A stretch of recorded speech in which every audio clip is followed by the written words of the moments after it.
Hello everyone, before I begin, I also would like to pay my respects to the traditional owners on the lands which I am speaking to you today. Lands, no matter where we're on in this country, we never ceded our sovereignty as First Peoples. I pay my respects to Elders past and present. I'd also like to pay my respects to Julie Coombs for her deadly welcome to country. And just on that, Aunty Winnie Quagliotti was one of my mentors, and that's the elder Julie had up on the screen as she was doing it. But she was a very powerful Aboriginal woman who scared the living daylights out of me, by the way. But an amazing woman and amazing leader. I'd also like to acknowledge and thank Aaron for asking me to speak today. I'd like to acknowledge my co-speaker, Warren Mundine, for your many years working in the community, so thank you. I am a very proud Gunditjmara woman from Western Victoria. I'm not sure how many people know where Hayward, Portland is and Warrnambool. Yes, down the back, deadly. My mother grew up on a mission just outside of Warrnambool called Framlingham Aboriginal Mission. I've never lived on a mission and I'd never would want to after I've heard all the stories and read all the documents.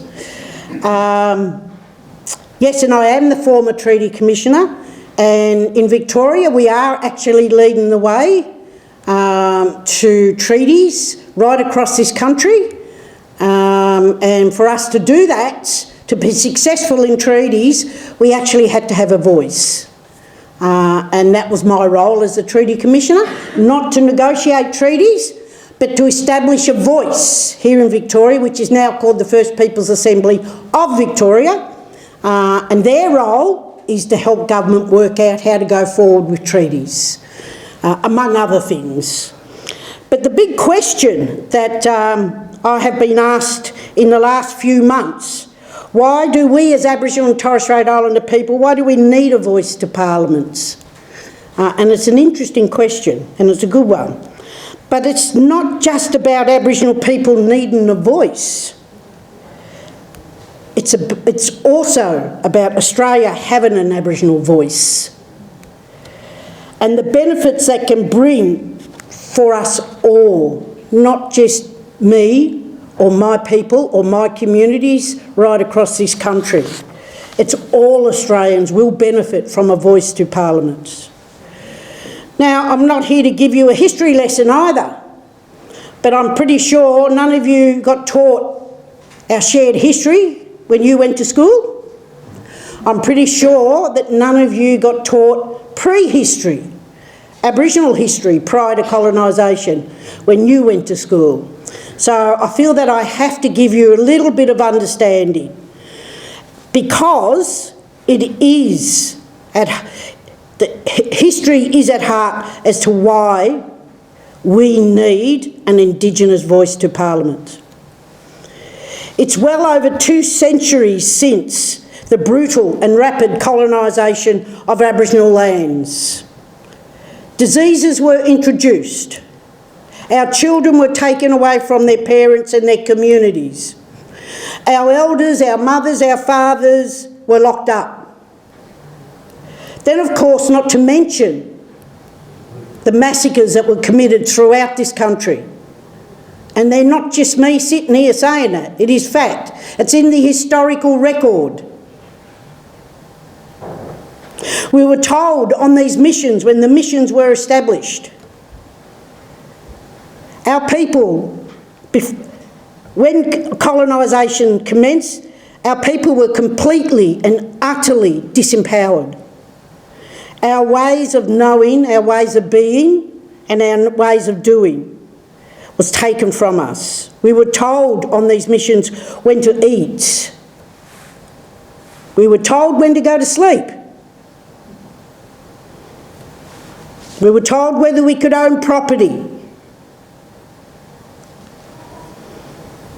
We were told whether we can see our children. My mother is a Gunditjmara elder, Frances Gallagher. She's still alive and she's defied all the odds and has lived to the ripe old age of 97. When my mother was 41, a young Aboriginal woman, when she was 41 years old, she was allowed to vote. She was allowed to be counted in the census as a citizen of this country. My mum was forced to live on a mission. She wasn't asked, would you like to go and live on the mission? She was forced to live on the mission, which, in my mother's teaching to me, she referred to as concentration camp. My mother, Frances Gallagher, a very gentle, kind soul,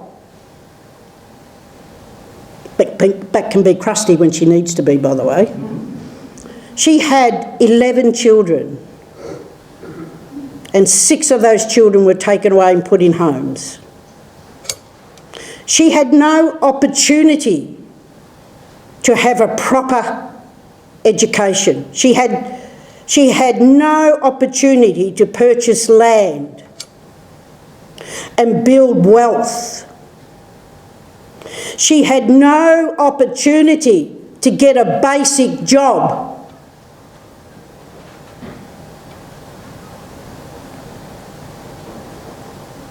Like every other citizen of this country.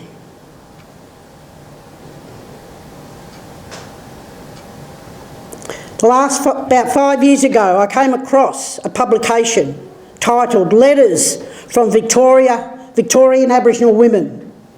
If you can get hold of it, please have a look at it.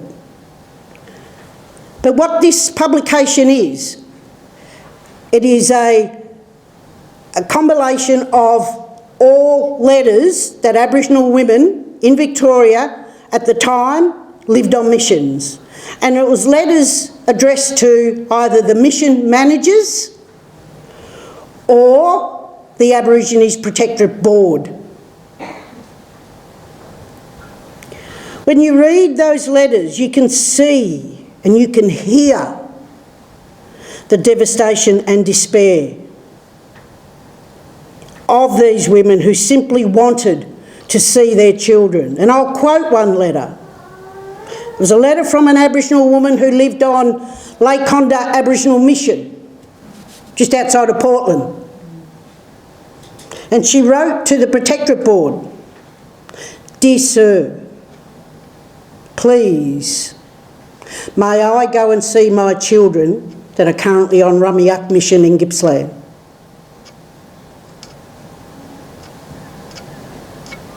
And in that publication, there's also letters from the Protectorate writing back, denied. So every aspect of my mother's life and thousands of other Aboriginal and Torres Strait Islander people were controlled by laws, by racist laws. And none of it can be denied, and none of it can be washed over. It is recorded in history. And believe it or not, our communities still feel the impacts of that brutal invasion. I mean, southeastern Australia, we copped the brunt of colonisation. It started in southeastern Australia. So by the time it got up to the desert country, we had already suffered enormous losses. 15 years since the Australian government first committed to closing the gap.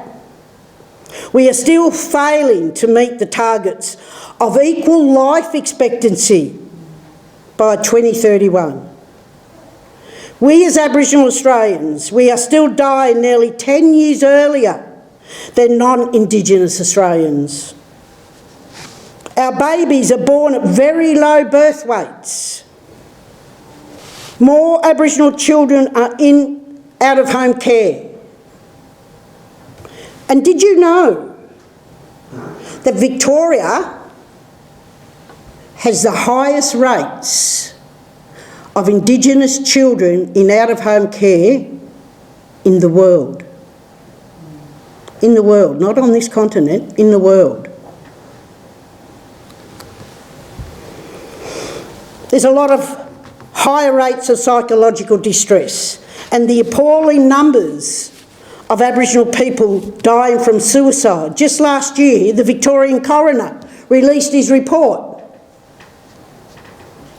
which indicated that 75% increase of suicides in the Victorian Aboriginal community.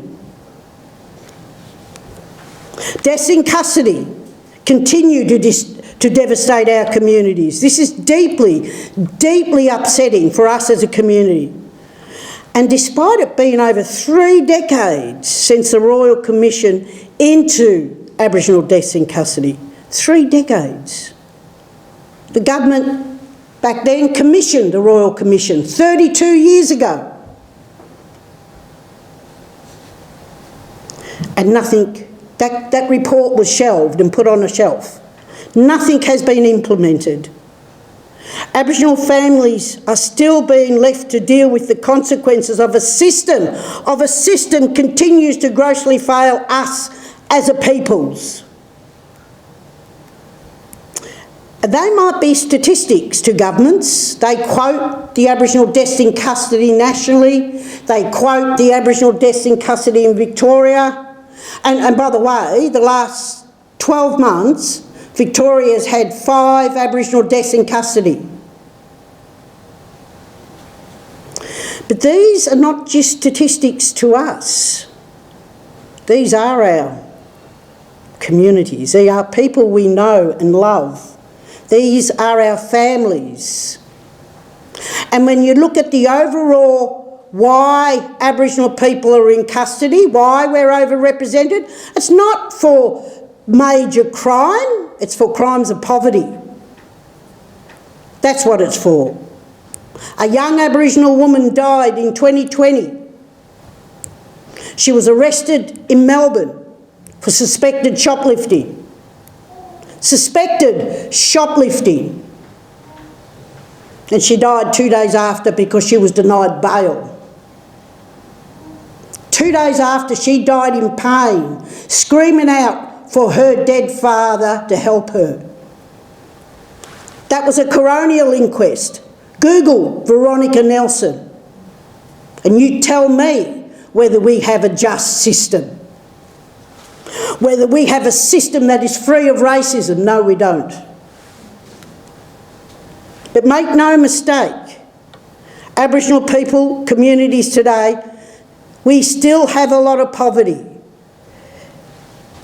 In a very wealthy country, we have poverty in our own backyard. We're less than 3% of the population nationally. Why can't we close that gap? You may hear people saying that holding a referendum about the voice is somehow going to add to these issues and cause problems to get worse in some way. That's some of the rhetoric that you hear out there. Well, I can tell you, what we've been doing hasn't been making things any better. There has to be change. And I'm going to be blunt. The coalition was in government nearly 10 years and things didn't get better. I hear them now saying that they don't support a voice because it won't make a difference to our people's lives. What's their alternative? More of the same. More of failed government policies. We cannot sit back and accept the status quo. We have to have change. And I can tell you why they are failing. Because Aboriginal people across this country aren't being heard, aren't being listened to. We're an afterthought. We've got 4 minutes. Well, I better put my... okay, that 20 minutes went really quick. I timed myself twice. Anyways, all right, good. And I can tell you why we are failing, because we are not being listened to. We're an afterthought, we're a ticker box. And we need to be heard. We need a voice. It will hold us all accountable, not only governments, but us as Aboriginal people. A voice will ensure our ancient and knowledge wisdom can be part of Australia in so many areas. That gap needs to close. Let us bring our knowledge to these issues. A voice will mean that people who have cared for this land for over 60,000 years will be heard and decide in its future. A voice will take us forward. We will hear about the problems Aboriginal people are suffering when Parliament is discussing legislation, when public servants are coming up with policies, when ministers are deciding where the money is spent. Our voices aren't in there. We want to come with ideas and we want to come with solutions in providing a powerful platform. No one in this country wants to see poverty that many Aboriginal people still experience. No one wants to see people dying early, children not finishing school, all our kids going into out-of-home care. The Voice is our chance to solve some of these issues. The 1967 referendum counted our people as citizens. Now all we're asking at this referendum, we get heard. I hear people asking how much the Voice will cost. How much will it cost? How much will what cost? The cost of people in poor health. How much is that? The cost of families in poverty. How much is that? The cost of children not completing school. How much is that? Already the cost that we're paying now is way too high. I can tell you more about costs. The cost of $1 billion to rebuild Sydney's football stadium. $700 million for Hobart's new stadium. We spent over $3 billion for the new parliament to house politicians, and I don't begrudge them that. The Australian government gives private schools $16 billion every year. Not to mention the cost of all those submarines. A Voice wouldn't even be one submarine. It'd be a pinch of it. Every year the government spends $6 billion and the Voice would be a tiny part of that. I've heard people say that we are already enough Aboriginal people in Parliament. We have enough Aboriginal people in Parliament.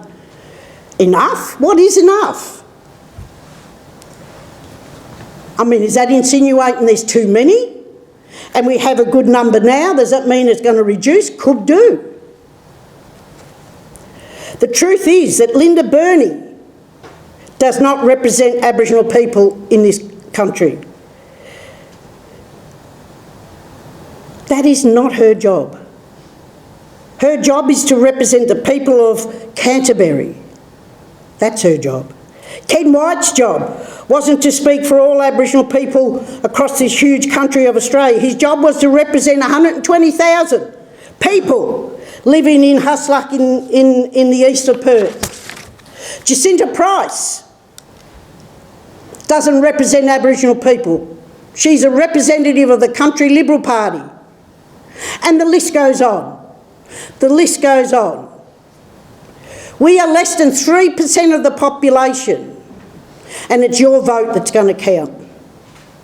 I hear other people telling people not to vote for the Voice because we don't know what it's going to look like. But we know what the question is. Do you need to know what it's going to look like? We know what powers it will have, which is not a lot. Do we need the fine detail before we vote? Do you need to say yes to building a new Parliament House before you see the design? Do you need to say yes to the amount of money that is spent on new hospitals before you see the design? No. But you know what they're going to do? And we know what the question to vote yes is. It's to vote for a voice to Parliament, an advisory committee that's going to advise the Australian Parliament and the Executive. What's wrong with that? But can I say, earlier I said that Aboriginal people needing a voice, but it's all of us that needs this voice, having an Aboriginal voice. First time I ever went to New Zealand, I got off at the Auckland airport and I was just dumbfounded at the culture that I saw. The Māori culture just hit me right in the face. When I went to Canada, I saw First Nations culture in the whole fabric of their landscape. When you come to Tullamarine, you see nothing. When you look out across this landscape of this great state, Victoria, you don't see that you have 65,000 Aboriginal people in this state. And you have 32 different cultures in this state. A voice can change that. I would love for you to go overseas, and you can stand up and be proud that your country has one of the oldest living cultures in the world. One of the oldest. We learn about the Egyptians, we learn about the Greeks, we learn about the Incas, we learn all about that, and they're held up as this is our culture. Every citizen of those countries, this is our culture. Why can't you do that? And that's what a voice will change. It will help all of us. And I would like to think that we also hear about the story that we hear about from a lot of people who oppose the voice. Why should you have a voice based on race? Why should the Constitution have a voice in there based on race? We already have things in the Constitution based on race. We already have the race powers, Section 51, that makes laws for peoples based on race. We already have that. We already have the Constitution. I won't talk because I'm running out of time. Being Aboriginal and Torres Strait Islander isn't about race. It's not about black skin. I mean, I can go out and pretend to be you guys. I can go out and be undercover, right? But there's a lot of my people who can't. And a lot of my people have been denied a living based on race. A lot of my people have been denied being human based on race. My own son, who is visibly black fella, but my own son gets pulled over all the time because he's black. So I believe if you vote yes, it will be a better country for us all, not just Aboriginal people. You and your families and generations to come will benefit. Wouldn't you like to think that your great-great-great-grandchildren knew that you voted yes and you made change happen? Thank you very much.